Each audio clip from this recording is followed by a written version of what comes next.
Shalom, shalom kasih agape, citra Allah yang akan dikembalikan kepada manusia melalui Yesus Kristus.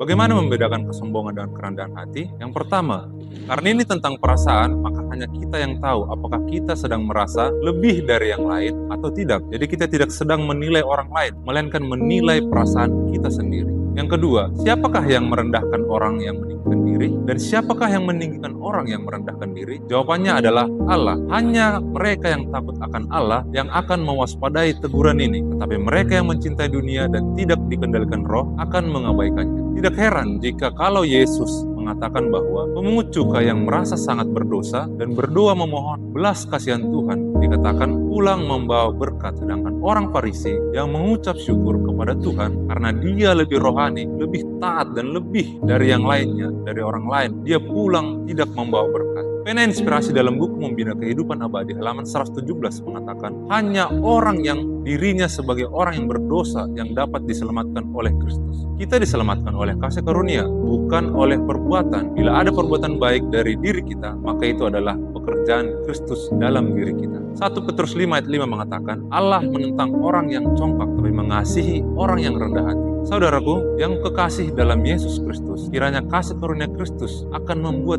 diri kita sebagai orang yang rendah hati dan sombong terhadap diri sendiri. Pena Inspirasi dalam buku Membina Kehidupan Abadi halaman 159 mengatakan, dalam satu cara saja pengetahuan yang benar tentang diri bisa diperoleh. Kita harus memandang pada Kristus karena tidak mengenal Dia menjadikan orang merasa diri tinggi dalam kebenarannya sendiri. Mereka yang tidak mengenal Yesus cenderung hatinya adalah kesombongan. Hanya mereka yang memandang kepada Kristus yang dapat menjadi rendah hati. Shalom kasih agape, Yesus Kristus memberkati kita semua.